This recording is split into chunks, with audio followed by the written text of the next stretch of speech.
صلی اللہ علی محمد صلی اللہ علیہ وسلم. اللهم صل على محمد النبي الأمي وعلى آله وسلم تسليما. اعوذ باللہ من الشیطان الرجیم. بسم اللہ الرحمن الرحیم والصلاة والسلام علی رسولہ الکریم.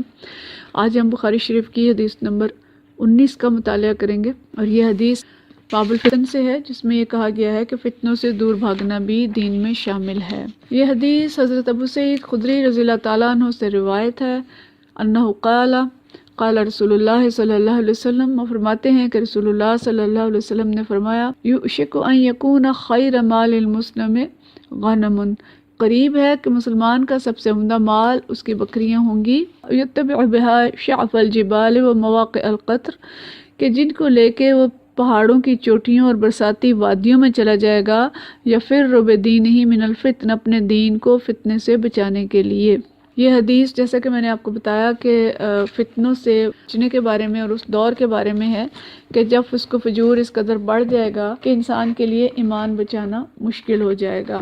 اس دور میں مسلمان کی جو بتائی گئی ہے کہ اس کی صورت ایسی ہوگی کہ جو مسلمان ایمان کو بچانا چاہے گا وہ اپنی بکریاں لے کے پہاڑوں کی چوٹیوں اور برساتی وادیوں سے مراد یہ ہے کہ ایسی جگہیں جہاں پہ بارش بکثرت ہوتی ہے اور وہاں گھاس اور چرنے کے لیے چارہ وغیرہ جانوروں کے چرنے کے لیے موجود ہوتا ہے. مثال کو ظاہر ہے نبی کریم صلی اللہ علیہ وسلم نے اس دور کی زبان میں اور اس دور کے لوگوں کے لیے اسی انداز میں سمجھایا ہے. اور بکریوں کو ہم آج کسی بھی چیز پہ قیاس کر سکتے ہیں، لیکن بکری بہرحال ایک ایسا جانور ہے جس کے بارے میں علماء یہ کہتے ہیں کہ اس کو پالنا آسان ہے اور اس کے ساتھ گزارا کرنا جو ہے وہ بہت آسان ہے، کہ اس کا گوشت اور دودھ انسان کے لیے بہت نافع ہے اور وہ چھوٹی خوراک پہ اور کسی بھی جگہ پہ گزارا کر سکتی ہے، اس لیے اس کی مثال دی گئی. لیکن بہرحال اس جو حدیث ہے اس کا اصل مضمون دین کو بچانے کی فکر پر مشتمل ہے، کہ ایمان کی اہمیت، دین کی اہمیت ہم پہ واضح ہو، اور خصوصاً آزمائش اور فتنے کے وقت میں. فتنہ کیا ہے؟ فتنہ فسق و فجور کی زیادتی ہے، معاشرے میں گناہ زیادہ ہو جائیں، اللہ کی نافرمانیاں بڑھ جائیں، نیکی کرنی مشکل اور گناہ کرنا آسان ہو جائے، اور نیکی اور دین پر قائم رہنا ایک اور حدیث کے مطابق ایسے ہو جائے کہ جیسے آگ کا انگارہ ہاتھ میں پکڑنا ہے، کہ اگر اس کو پکڑے رہیں تو ہاتھ جلے گا، اور اگر چھوڑ دیں گے یعنی اس دین کو اگر چھوڑ دیں گے تو اس سے آخرت تباہ ہوگی. تو جیسا کہ ہم دیکھتے ہیں کہ کچھ معاشروں میں آج بھی جو صورتحال ہے اس طرح کی کچھ ہو چکی ہے، جہاں پہ مثال کے طور پہ حجاب لینا، برقع پہننا مشکل تر ہوتا چلا جا رہا ہے. اور خود پاکستان میں بھی آپ دیکھیں کہ اس طرح کی سچویشن پیدا ہو رہی ہے. ابھی حال ہی میں سندھ اسمبلی نے جو قانون پاس کیا ہے کہ کوئی 18 سال سے کم عمر کا شخص اسلام قبول نہیں کر سکتا، اور اس کے بعد اگر کوئی قبول کرے گا تو اس کو کئی ماہ تک اس کو چھپا کے رکھنا ہوگا. اس طرح کی چیزیں کہ اسلام قبول کرنا جرم بن جائے، اور شراب کی دکانیں آسانی سے کھل جائیں اور شراب پر پابندی ختم ہو جائے. یہ ساری فتنے کی چیزیں ہیں اور فتنوں کا دور ہے. اور اسی طرح سے جو انتظامی معاملات میں اگر ہم دیکھیں تو کرپشن اس طرح سے سرایت کر گئی ہے کہ دیانتدار آدمی کے لیے ہر کاروبار بھی مشکل ہو چکا ہے، اور سرکاری نوکری بھی اس کے لیے مشکل ہے. وہ بھی اس کے لیے فتنہ ہے کہ اگر ایک فرد حلال طریقے سے روزی کمانا چاہے اور حلال پر قائم رہنا چاہے، رشوت وغیرہ نہ لے، تو اس کے لیے پولیس، کسٹم اور اس طرح کے محکمے میں ٹکنا بہت مشکل ہے. اسی طرح سے میڈیا کا دور بھی فتنے کی ایک دوسری شکل ہے. سوشل میڈیا ہو یا الیکٹرانک میڈیا، ایمان سے دور لے جانے والے ہزاروں چینل اور سائٹس ہیں، اور ایمان کی تعلیم دینے والے بہت کم ہیں. مطلب یہ ہے کہ مومن کی زندگی قدم قدم پر آزمائش ہے، ٹیسٹ ہے. قرآن میں مال اور اولاد کو بھی فتنہ کہا گیا ہے. مال، اولاد، جاب، تجارت، دوستیاں، رشتہ دار، رسومات، معاشرتی حالات، ان سب کچھ میں رہتے ہوئے ایمان کی حفاظت کرنی ہے، چاہے اس کے لیے کچھ بھی چھوڑنا پڑے. یہ دنیا عارضی ہے، آخرت قیمتی اور ہمیشہ رہنے والی ہے. نبی کریم صلی اللہ علیہ وسلم کی بہت ساری حدیث ہیں جس میں آخرت کی اہمیت سے آگاہ کیا گیا ہے. کہیں اس کی مثال یوں دی گئی ہے کہ جیسے دریا سے انگلی لگا کے پانی نکالیں تو کتنا پانی آئے گا، جو چند قطرے آئیں گے وہ دنیا کی زندگی، اور پورا دریا اور سمندر جو ہے وہ آخرت کی زندگی ہوگی۔ اور قرآن پاک میں بھی جگہ جگہ دنیا کی زندگی کی جو مثال ہے وہ دی گئی ہے۔ سورۃ الکہف کے اندر جو مثال دی گئی ہے کہ دنیا کی زندگی ایسی ہے کہ جیسے آسمان سے پانی برسے، گھنی فصل اگے اور وہ فصل چند ماہ تک رہتی ہے، اس کے بعد کٹ جاتی ہے اور بھس بن جاتا ہے۔ بہت عزیز بہنوں، یہی دنیا کی زندگی ہے جو ہم اپنی زندگی میں دیکھ رہے ہیں، تجربہ کر رہے ہیں۔ ہمارے ہی گھروں میں ایک بچہ پیدا ہوتا ہے اور دوسری طرف ایک بزرگ رخصت ہو جاتا ہے، اور اسی طرح ہم دیکھتے ہیں کہ بہت سے لوگ تو بزرگی تک پہنچتے بھی نہیں اور جوانی میں رخصت ہو جاتے ہیں، اور بہت سے جو زندہ ہیں وہ کسی نہ کسی ایسے مرض میں مبتلا ہیں کہ ان سے اب عبادت کی اور ان کے اندر استطاعت ہی نہیں رہی کہ اللہ کے حضور عبادت کر سکیں اور اللہ کے دین کے لیے کوئی محنت کر سکیں۔ تو دنیا کی زندگی بہت عارضی زندگی ہے اور بہت ہی مختصر زندگی ہے، اور اس کا انسان کو زیادہ احساس اس وقت ہوتا ہے جب وہ 50 سال یا اس سے زیادہ کچھ گزار لیتا ہے تو اسے پتہ چلتا ہے کہ زندگی جو تھی وہ کس تیزی سے گزر گئی۔ آج مسلمانوں کی حالت بہت ہی خراب ہے، چاروں طرف فتنے ہیں۔ خود اسلامی ملکوں میں، سو کالڈ اسلامی ممالک، پاکستان جیسے ممالک جو اسلام کے نام پہ حاصل کیے گئے، بے حیائی، زنا، کرپشن، بددیانتی، سود خوری، قتل و غارت، شراب خوری، جھوٹ، فسق و فجور اس قدر کثرت ہے کہ یہاں پہ نگاہ اٹھا کے چلنا سڑکوں پہ مشکل ہے۔ چاروں طرف ہمیں یوں لگتا ہے کہ بس جیسے شیطان ناچ رہا ہے، بل بورڈز پہ شیطان ہے، دکانوں کے بورڈز پہ شیطانی تصاویر ہیں، اور سڑک پہ چلتے ہوئے جو مردوں کے لیے اپنی نگاہیں بچانی مشکل ہے، اتنی بے پردگی ہے، اتنی بے حیائی ہے، اور دکانوں پہ چلے جائیں، کہیں چلے جائیں، خال خال ہمیں وہ لوگ ملیں گے کہ جو دیانتدار نظر آئیں گے، جو آخرت کی فکر کرتے ہیں، جو اپنے دین کو بچانے کی فکر کرتے ہیں۔ تو اس ساری صورتحال میں ہمیں کتنی فکر کرنی ہے اور ہماری ترجیحات کیا ہونی چاہیے؟ پیاری بہنوں، ہم سوچیں، غور و فکر کریں، اپنی زندگیوں کا جائزہ لیں، اپنے ارد گرد دیکھیں۔ حقیقت یہ ہے کہ آج مسلمانوں کے شادی حالوں میں ایمان رول رہا ہے، عدالتوں اور تھانوں میں ایمان بک رہا ہے، تعلیم کے تضاد میں ایمان جل رہا ہے، مسجد و محراب میں مسالک پرستی پر ایمان قربان ہے، تجارت کی خاطر اشتہاروں میں دیکھیں کہ ایمان کو کہیں قریب نہیں پھٹکنے دیا جاتا، حجاب کی خاطر برقعے اتر رہے ہیں، داڑھیاں اتر رہی ہیں، یہود و ہنود کی خوشنودی کے لیے ملک بیچے جا رہے ہیں۔ فتنوں کے اس دور میں مومن کو بہت چوکنا رہنے کی ضرورت ہے۔ قدم قدم پر اپنا جائزہ لیں کہ ہماری ترجیح کیا ہوتی ہے ہر معاملے میں، زندگی کا کوئی معاملہ کرتے ہوئے، آخرت کے بارے میں کچھ سوچتے ہوئے، اور تمام زندگی کے کام کرتے ہوئے، شادی کرنی ہے، کپڑے بنانے ہیں، تعلیم حاصل کرنی ہے، بیرون ملک جانا ہے، کوئی اور کام کرنا ہے، کیا ایمان ہماری ترجیح ہوتی ہے؟ کیا زندگی ایمان کے سائے میں بسر ہو رہی ہے یا دنیا کی مجبوریوں کے تحت زندگی گزار رہے ہیں؟ یہ بھی مجبوری ہے، یہ بھی مجبوری ہے، یہ بھی مجبوری ہے، یہ بھی مجبوری ہے، اور مجبوری نہیں ہے تو ایمان کو بچانا مجبوری نہیں ہے۔ سوچئے اللہ کے پاس کیا لے کے جائیں گے؟ دنیوی ضروریات پر قربان کیا ہوا ایمان یا ایمان پر قربان کی ہوئی دنیوی ضروریات؟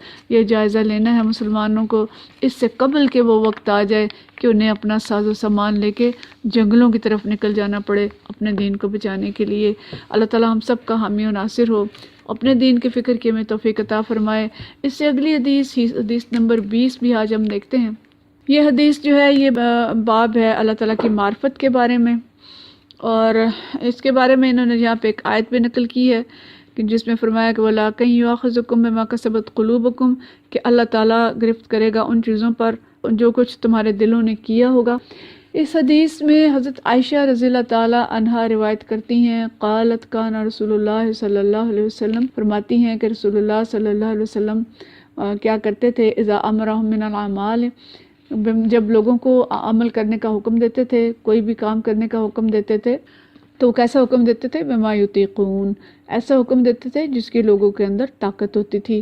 لوگوں نے کہا قالوا انا لسنا کہیئتک، یا رسول اللہ صلی اللہ علیہ وسلم ہم آپ کی طرح نہیں ہیں، ان اللہ قد غفر لک ما تقدم من ذنبک وما تأخر، کہ اللہ نے آپ کے تو اگلے اور پچھلے سارے گناہ اور لغزشیں معاف کر دی ہیں۔ یعنی ان کا مقصد یہ تھا کہ آپ جو حکم دے رہے ہیں بڑا ہلکا سا ہے، چھوٹا سا ہے، اور آپ صلی اللہ علیہ وسلم کے تو سارے گناہ اللہ نے معاف کر دیے ہیں، ہمیں اس سے کچھ زیادہ کا حکم فرمائیے۔ آپ صلی اللہ علیہ وسلم کا آگے وہ کیا فرماتی ہیں، فَيَغْضَبُ حَتَّى يُعْرَفُ الْغَضَبُ فِي وَجْهِهِ، کہ آپ صلی اللہ علیہ وسلم نے غصہ فرمایا، ناراض ہوئے، یہاں تک کہ خفگی آپ کے چہرہ مبارک سے ظاہر ہونے لگی۔ ثم یقول، پھر فرمایا، ان اتقاکم وعلمکم باللہ انا، کہ بے شک تم میں سب سے زیادہ اللہ سے میں ڈرتا ہوں اور تم سب سے زیادہ اسے جانتا ہوں، بس یعنی مقصد یہ ہے کہ تم مجھ سے بڑھ کے عبادت نہیں کر سکتے۔ تو نبی کریم صلی اللہ علیہ وسلم کی یہ حدیث دل کی معرفت کے باب میں، باب الایمان میں لکھی گئی ہے، اور حدیث جو میں نے آپ کو آیت پہلے سنائی وہ بھی اس کے اندر درج ہے۔ آپ صلی اللہ علیہ وسلم کا دل اللہ کی معرفت میں سب سے زیادہ بڑھا ہوا تھا۔ ظاہر ہے آپ سے زیادہ اللہ تعالیٰ کو کون جانتا تھا۔ آپ حقائق سے واقف تھے، آپ انسانوں کی استطاعت سے بھی واقف تھے۔ آپ صحابہ کرام رضوان اللہ مجمعین کو جو حکم دیتے وہ ان کی استطاعت کے مطابق ہوتا، آسان ہوتا۔ صحابہ کرام شوق عبادت رکھتے تھے اور شوق جنت میں زیادہ طلب کرتے تھے۔ ایک ہم لوگ ہیں نا جو آج معذرتیں کرتے ہیں، یہ نہیں کر سکتے، یہ نہیں کر سکتے، یہاں سے جان چھوٹ جائے، یہاں سے جان چھوٹتا ہے۔ تو صحابہ کرام رضوان اللہ مجمعین حریص تھے کہ جنت میں اعلیٰ سے اعلیٰ مقام ملے، زیادہ سے زیادہ عبادت کریں، اور ان کا خیال تھا کہ نبی کریم صلی اللہ علیہ وسلم تو معصوم ہیں اور آپ کی ساری لغزشیں معاف ہیں، ہمیں زیادہ کی ضرورت ہے۔ تو اس طلب پر آپ صلی اللہ علیہ وسلم نے غصہ فرمایا، آپ کے چہرے سے خفگی ظاہر ہوئی اور آپ نے جامع جواب دیا، ان اتقاکم وعلمکم باللہ انا، کہ تم سب سے زیادہ اللہ سے میں ڈرتا ہوں اور تم سب سے زیادہ اللہ کو میں جانتا ہوں۔ یعنی تم کتنی ہی عبادت کرو، اللہ کی معرفت میں مجھ سے نہیں بڑھ سکتے۔ لب لباب اس حدیث کا جو ہمیں ملتا ہے کہ عبادات کے معاملے میں اور دین کے معاملے میں، بلکہ زندگی کے ہر معاملے میں ہمارے لیے بہترین نمونہ، ہمارے لیے اسوہ حسنہ رسول اللہ صلی اللہ علیہ وسلم ہے۔ بہترین عبادت وہ ہے جو اس طریقے سے کی جائے گی جیسے نبی کریم صلی اللہ علیہ وسلم کرتے تھے۔ دوسری زندگی کے سارے کام بہترین کام اور آسان کام وہ ہوں گے جو ہم اسوہ حسنہ پر چلتے ہوئے کریں گے۔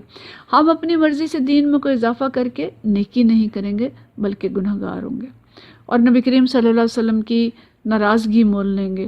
نبی کریم صلی اللہ علیہ وسلم کا اسوہ حسنہ عبادات میں میانہ روی کا تھا۔ اسلام میں رہبانیت نہیں ہے۔ رہبانیت یہ ہے کہ دنیا کو چھوڑ دینا، ترک دنیا کر دینا، بس جوگی بن جانا ہندوازم کی طرح، اور عیسائیوں کی رہبانیت اور ہندوؤں کا جوگیزم ہے کہ جوگی بن جائیں۔ یہ اسلام نہیں ہے۔ اسلام ایک میانہ روی کی تعلیم دیتا ہے کہ جس میں نبی کریم صلی اللہ علیہ وسلم کی ایک اور حدیث جس کا مفہوم اس طرح آتا ہے کہ صحابہ کرام نے جب خواہش ظاہر کی کہ ہم ساری رات عبادت کریں، ایک صحابی نے فرمایا کہ ہم سارا دن روزے رکھیں گے، ہمیشہ روزہ رکھیں گے، اور ایک نے فرمایا کہ میں شادی نہیں کروں گا۔ تو آپ صلی اللہ علیہ وسلم اس پہ ناراض ہوئے تھے، اور آپ نے فرمایا تھا کہ میں دیکھو میں نماز بھی پڑھتا ہوں، راتوں کو نمازیں بھی پڑھتا ہوں، اور بیویوں کے پاس بھی جاتا ہوں، اور روزے بھی رکھتا ہوں، اور روزہ چھوڑتا بھی ہوں۔ تو مطلب یہ ہے کہ ایک آپ نے میانہ روی کا تعلیم دی ہمیں، اور دین میں کسی بھی اضافے سے منع فرمایا، پسند نہیں کیا اس کو کہ ہم از خود کچھ چیزیں بڑھا لیں اپنے لیے۔ تو آج کل بھی اس پہ ہمیں بہت زیادہ غور کرنے کی ضرورت ہے۔ ایک طرف تو ہم دین میں بہت زیادہ کمی کر رہے ہیں، جو رسومات ہماری اور ہمارے ہاں جو زندگی کے طور طریقے ہیں اس میں دین کو نظر انداز کیا جا رہا ہے، جیسے ہم نے پچھلی حدیث میں بھی دیکھا، اور دوسری طرف کچھ گروہ ایسے ہیں کہ جو دین میں اضافے کر رہے ہیں۔ دیکھیں کچھ روزے پہلے نہیں تھے، اب بنا لیے گئے ہیں، راتوں کو جاگنا کچھ راتوں کا نہیں تھا، اب تیزی سے وہ بڑھ رہی ہیں چیزیں۔ اسی طرح اب دیکھیں آپ خود بہت اچھی طرح سے ان چیزوں کو جانتے ہیں، 12 ربیع الاول کا روزہ آج سے پہلے نہیں تھا، 11 ربیع الاول کی شب بیداری نہیں تھی۔ اسی طرح سے بہت سی ایسی چیزیں ہیں جو ہم نے اپنے طرف سے ان کو بڑھا کے دین میں اضافہ کر دیا ہے۔ اس کے علاوہ بھی بہت سی چیزیں ہیں۔ تو ایسی راتوں کی عبادت کو معمول بنانا جو مسنون نہیں ہے، ایسے دنوں کے روزوں کو معمول بنانا جو مسنون نہیں ہے، اور ایسے دنوں کی عبادت ویسے اس کو عبادت کا دن بنا لینا اور اس کو مخصوص دن بنا لینا، اس کے علاوہ بھی ہم نے بہت سی چیزیں مخصوص کر رکھی ہیں۔ یہ میں نے مثال کے طور پہ صرف ایک بات کی ہے۔ تو دین میں غلو کرنا اور دین میں رسول اللہ صلی اللہ علیہ وسلم کی محبت میں غلو کرنا، کسی بھی پہلو سے، اللہ کی محبت میں، اللہ کے رسول صلی اللہ علیہ وسلم کی محبت میں، یا کسی بھی اور چیز میں ہمیں غلو کی اجازت نہیں ہے، اس کو آگے بڑھانے کی اجازت نہیں ہے۔ اللہ تعالیٰ نے سورۃ الحجرات میں اس بات پہ سختی سے منع کیا ہے، یا ایھا الذین آمنوا لا تقدموا بین یدی اللہ ورسولہ، کہ اے لوگوں جو ایمان لائے ہو، اللہ اور اس کے رسول صلی اللہ علیہ وسلم کے آگے پیش قدمی نہ کرو، یعنی ان سے آگے بڑھ کے نہ چلو کہ بس ہم اس سے اور زیادہ عبادت کریں اور آگے بڑھ کے دین میں اضافہ کر لیں. اور حقیقت یہ ہے کہ اضافے کر کے ہم مشکلات میں پڑ گئے ہیں. زندگیوں کا ذرا جائزہ لیجئے، کتنی رسومات، کتنی چیزیں دین کے نام پہ ہم اضافے کر چکے ہیں اور ہم اب ان کو نبھانا ہمیں مشکل ہے. دین آسان ہے، اسے آسان رکھیں، ہم آسان کر کے پیش کریں. اسوہ حسنہ آسان ہے، نبی کریم صلی اللہ علیہ وسلم کی تعلیمات آسان ہیں، نبی کریم صلی اللہ علیہ وسلم کے عبادات کے معمولات آسان ہیں، آپ کے طریقے پہ شادی بیاہ کرنا آسان ہے، آپ کے طریقے پہ زندگی بسر کرنا آسان ہے. جو بھی اسوہ حسنہ ہے وہ آسان ہے، اور بدعات اور رسومات نے زندگی مشکل کر دی ہے. تو عزیز بہنوں، آج اگر ہم شادی بیاہ، فوتگی، تجارت، لین دین، سیاست، عدالت سب کچھ اسوہ حسنہ کے مطابق کر لیں تو زندگی کتنی آسان ہو جائے، ہمیں حیات طیبہ حاصل ہو جائے، ہماری دنیا کی زندگی بہترین ہو جائے، اور آخرت ہمارے لیے اللہ تعالیٰ کی طرف سے ثابت ہو جائے کہ انشاءاللہ اللہ تعالیٰ ان ساری نیکیوں کو قبول کرے گا. لیکن خاص طور پہ یہ حدیث جو ہے وہ معرفت الہی اور عبادات کے بارے میں ہے، اور ہمیں اس کے پیش نظر رکھنا چاہیے کہ عبادات بھی نبی کریم صلی اللہ علیہ وسلم کے طریقے کے مطابق اور آپ کے بتائے ہوئے مقدار کے مطابق ہی ہوں تو زیادہ بہتر ہے. نوافل میں کوئی قید نہیں ہے، ہم جتنے بھی پڑھیں، لیکن ہم باقی جو چیزیں ہیں ان میں اضافہ نہیں کر سکتے، اور اپنے لیے کسی بھی چیز کو خاص طور پہ مخصوص کر کے جو کسی ایسے دن کو، ایسی رات کو، یا ایسی چیزوں کو کہ جو کہ نبی کریم صلی اللہ علیہ وسلم اور صحابہ کو اس وجہ سے ثابت نہیں ہے، ہم کوئی نیکی نہیں کریں گے بلکہ نبی کریم صلی اللہ علیہ وسلم کے غضب کو مول لیں گے. تو اللہ تعالیٰ ہم سب کا حامی و ناصر ہو، ہمیں فتنوں کے اس دور میں ہر طرح کے فتنوں سے محفوظ رکھے، ہمیں دین پہ اور اسوہ حسنہ پہ صحیح طریقے سے عمل کی توفیق عطا فرمائے، اور ہر طرح کی بدعات اور ہر طرح کے جو ٹیسٹ اور امتحان ہے یعنی بدعات سے بچائے، اور امتحانوں اور آزمائشوں میں سرخرو کرے، اور ہمیں سلامتی کے ساتھ اس دنیا سے اپنا دین سلامت لے کے اللہ تعالیٰ کے پاس پہنچنے کی توفیق عطا فرمائے. وآخر دعوانا ان الحمدللہ رب العالمین. صلی اللہ علی محمد صلی اللہ علیہ وسلم.